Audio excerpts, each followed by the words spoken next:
آج تاجدار کائنات صلی اللہ علیہ وآلہ وسلم کے دست انور پر بات ہوگی۔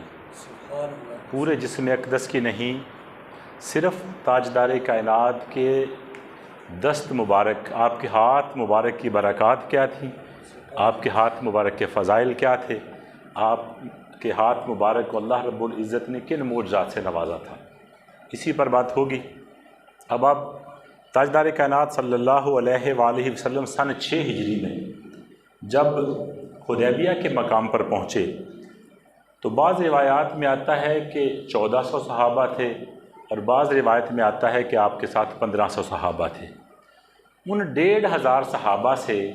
ایک لمحہ ایسا آیا جب تاجدار کائنات نے ان سے بیعت لی۔ اس بیعت کو بیعت رضوان بھی کہتے ہیں، اور اس کی تفصیلات بخاری شریف میں، مسلم شریف میں اور سیاہ ستہ میں درجنوں احادیث مبارکہ جو ہیں وہ موجود ہیں۔ لیکن اس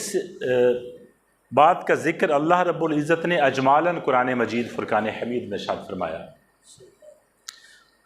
اللہ رب العزت نے جب تاجدار کائنات ان صحابہ سے بیعت لے رہے تھے، اللہ رب العزت نے قرآن مجید میں ارشاد فرمایا ان الذین یبایعونک انما یبایعون اللہ۔ محبوب، جن لوگوں سے آپ بیعت لے رہے ہیں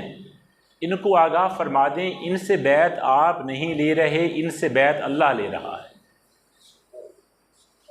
اور جب تاجدار کائنات کا ہاتھ ان صحابہ کے ہاتھ کے اوپر تھا تو اللہ رب العزت نے ارشاد فرمایا ید اللہ فوق ایدیہم۔ محبوب، ان کے ہاتھوں کے اوپر جو ہاتھ ہے وہ دیکھنے میں تو آپ کا ہاتھ ہے، ظاہر میں تو آپ کا ہاتھ ہے، لیکن حقیقت کیا ہے؟ حقیقت یہ ہے ید اللہ فوق ایدیہم کہ ان کے ہاتھوں کے اوپر جو ہاتھ ہے محبوب وہ آپ کا نہیں، وہ خدا کا ہاتھ ہے۔ اس ہاتھ کا ذکر آج ہم کریں گے جس ہاتھ کو اللہ رب العزت نے اپنا ہاتھ قرار دیا ہے۔ کہ جب مصطفیٰ کریم سے کوئی عمل صادر ہوتا ہے تو اللہ فرماتا ہے محبوب یہ کام آپ نے نہیں کیا، یہ کام تو خدا نے کیا ہے۔ اور جس اعلی فعل سے وہ عمل صادر ہوتا ہے،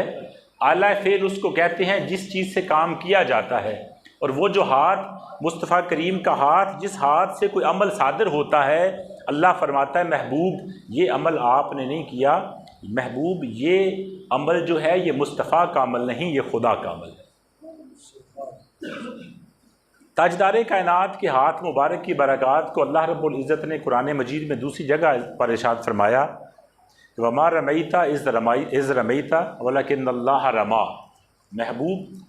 یہ جو کینکریاں آپ نے پھینکی ہیں نا، فرمایا یہ آپ نے نہیں پھینکی، یہ تو اللہ نے پھینکی۔ امام ابن جریر طبری رحمۃ اللہ تعالی علیہ، آپ نے بہت ساری تفسیری مجموعہ کو اکٹھا کیا، بہت ساری روایات کو اکٹھا کیا اس بات پر، اور اس کا جو خلاصہ ہے نتیجتاً بس وہ پیش کرنا چاہتا ہوں۔ آپ فرماتے ہیں کہ یہ جو آیہ مبارکہ ہے یہ غزوہ بدر میں نازل ہوئی، جب جنگ کے آخری مرحلے میں جب مسلمانوں کو فتح و نصرت حاصل ہوئی، یہ پہلی جنگ تھی مسلمانوں کی، غزوہ بدر۔ تو جب تاجدار کائنات نے ایک مٹھی کنکریوں کی بھر کر کفار کے منہ پر ماری، چونکہ پتھریلی زمین تھی اس میں کنکریاں بھی تھیں اور مٹی بھی تھی، وہ مشت خاک جب تاجدار کائنات نے کفار اور مشرکوں کے منہ پر ماری تو وہ جو 900 کے روایات میں آتا ہے کہ 900 کے قریب وہ کفار تھے جن کے منہ پر جا لگی، ایک مٹھی خاک کی ہے اس میں کنکریاں ہیں اور 900 کفار کے منہ پر لگی، ان کی آنکھیں بند ہو گئیں، کچھ بھاگ گئے، دوڑ گئے، جس کو جدھر رستہ ملا وہ نکل گیا۔ تو جب یہ عمل مصطفیٰ کریم نے صادر فرمایا نا تو اللہ فرمانے لگا کہ محبوب یہ کنکریاں آپ نے نہیں پھینکی، یہ تو اللہ نے پھینکی۔ اس دست اقدس کا آج آپ کو تھوڑا سا تعارف کرواتے ہیں کہ جس ہاتھ کو اللہ رب العزت نے اپنا ہاتھ قرار دیا ہے۔ اب آپ حضرت انس بن مالک رضی اللہ تعالیٰ عنہ آپ روایت کرتے ہیں کہ جمعۃ المبارک کا دن تھا، تاجدار کائنات صلی اللہ علیہ وآلہ وسلم مسجد نبوی شریف میں ممبر پر خطبہ ارشاد فرما رہے تھے۔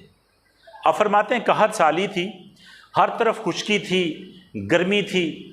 بارش کو ہوئے عرصہ گزر گیا تھا، آسمان پر بادل کا نام و نشان تک نہ تھا، شدید گرمی تھی۔ تو ایک شخص، مسجد میں جو لوگ بیٹھے تھے ان میں سے ایک شخص اٹھ کر عرض کرنے لگا، یا رسول اللہ صلی اللہ علیہ وآلہ وسلم، ہم تو قحط سالی میں تباہ ہو گئے،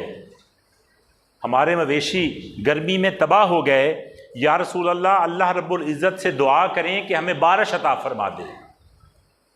تو میرے مصطفیٰ کریم نے وہ ید اللہ والے ہاتھ اٹھا دیے۔ آپ نے ہاتھ اٹھائے، روایات میں آتا ہے صحابہ کہتے ہیں کہ نماز پڑھ کر ہم جب گھر پہنچے تو مدینہ منورہ کی گلیاں بارش کی پانی سے بھر کر بہہ رہی تھی، اور وہ بارش پورا ہفتہ جاری رہی۔ اگلے ہفتے جب تاجدار کائنات پھر ممبر پر تشریف فرما ہوئے، آپ خطبہ ارشاد فرمانے لگے تو ایک شخص پھر اٹھا، روایات میں آتا ہے وہی تھا یا کوئی دوسرا شخص، اٹھ کر کہنے لگا، یا رسول اللہ صلی اللہ علیہ وآلہ وسلم، ہم تو پانی میں غرق ہو گئے، پانی ہمارا سب کچھ بہا کے لے گیا، یا رسول اللہ اللہ سے دعا کریں کہ یہ بارش کو ہم سے روک لے۔ تو حدیث پاک کے الفاظ ہیں فداحے کا، تو تاجدار کائنات ان کی بے چینی پر مسکرائے، آپ مسکرائے اور آپ نے اپنے ہاتھ کو اوپر ایسے اٹھایا، حدیث کے الفاظ ہیں آپ نے انگلی کا اشارہ کیا اور فرمایا، ہوا علینا ولا علینا، بادلو ہمارے اوپر نہ برسو، کہیں اور جا کے برسو۔ تو روایات میں آتا ہے کہ وہ جو بادل تھے وہ گول وادی کی شکل میں شہر مدینہ سے دور چلے گئے، شہر مدینہ کے اطراف میں جا کر برسنا شروع کر دیا، اور شہر مدینہ سے وہ بادل چھٹ گئے۔ یہ ایسے نہیں ہے کہ وہ انگلی کا اشارہ تھا کہ تقدیر کی ضربت، مہتاب کے ٹکڑے تیری جھولی میں گرے ہیں۔ جب وہ انگلی اٹھا دیتے ہیں تو پھر بادل تو کیا، وہ چاند کے بھی ٹکڑے ہو جایا کرتے ہیں۔ بادلوں کو آپ جب اشارہ فرما دیتے ہیں تو جہاں آپ اشارہ فرما دیتے ہیں بادل ادھر ہی کا رخ کر لیا کرتے ہیں۔